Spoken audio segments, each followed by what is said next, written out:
সকলের চোখ ফাঁকি দিয়ে এবার অহনাকে এক্সাম দেওয়াতে বাবার বাড়িতে পাঠিয়ে দিল দুর্গা। হ্যাঁ বন্ধুরা, আমরা এমন চমকে দেখতে চলেছি বড়লোক ঘরে ছোট বউ ধারাবাহিকের পরবর্তী পর্বে। তোমরা যারা এই চ্যানেলটিতে নতুন আছো তারা কিন্তু অবশ্যই চ্যানেলটি সাবস্ক্রাইব করতে ভুলো না। তো চলো বিস্তারিত জেনে আসি। অহনা অর্জুনের কাছে আসে এবং সমস্ত কিছুই জানিয়ে দেয়, আর এতে করেই অর্জুন অবাক হয়ে যায়, বলছে মা সত্যি তোমাকে পারমিশন দিয়েছে বাড়িতে যাওয়ার জন্য? ঠিক তখনই বলে সেটা দেয়নি, কিন্তু কালকে নিশ্চয়ই দিয়ে দেবে।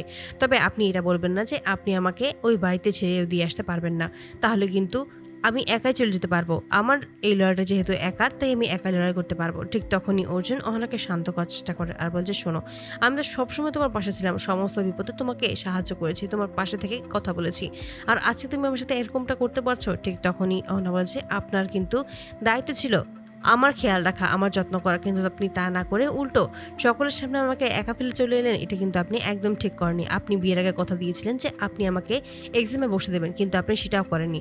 তখনই অর্জুন বলেছে তুমি তো খুব ভালোভাবেই জানো যে মা কীরকম মানুষ, তাই মায়ের কথার বিরুদ্ধে আমি তো যেতে পারবো না, মা যা বলবে তাই হবে।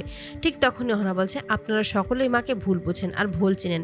আমি খুব ভালোভাবেই জানি যে এই পৃথিবীতে একমাত্র খুব ভালো মানুষ হচ্ছেন মা। মা উপরে উপরে সকলের সাথে মেজাজ দেখালেও মা সত্যি মনের দিক থেকে খুব নরম একটা মানুষ, আর আপনারা এটা কেউ বুঝতে পারেন না।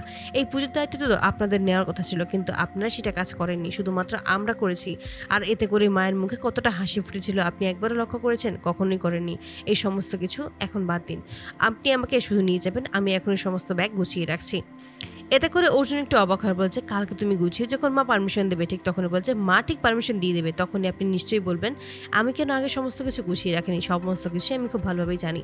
তারপর দিন দেখা যায় যে সকলে মিলেই যখন করিডোরে উপস্থিত থাকে, ঠিক সেই মুহূর্তেই অহনা তার লাগেজটা নিয়ে বেরিয়ে আসে। ঠিক তখনই পিছিয়ে আটকে দিয়ে বলছে এত বড় ব্যাগ নিয়ে তুমি কোথায় যাচ্ছই তো বা কতদিনের জন্য, আর এত বড় ব্যাগ নিয়ে কি বা করবে তুমি?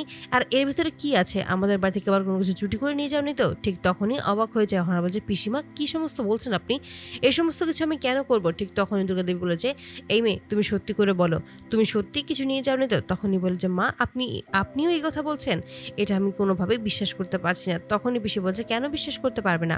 এখন যদি কোনো কিছু চুরি হয়ে যায় সর্বপ্রথম তো সবাই আমাকে দোষারোপ করবে, কারণ ওই ওষুধের ঘটনার পর থেকেই তো আমাকে সবাই দোষী মনে করছে, অথচ আমি প্রমাণের অভাবেই সবটা প্রমাণ করতে পারিনি যে আমি নির্দোষ। তবে এবার আমি ঠিক প্রমাণ করেই দেবো, কারণ তুমি যে এ বাড়ি থেকে চুরি করে নিয়ে যাচ্ছ সেটা আমি খুব ভালোভাবেই জানি। ঠিক তখনই অহনা ক্ষিপ্ত হয়ে যায়।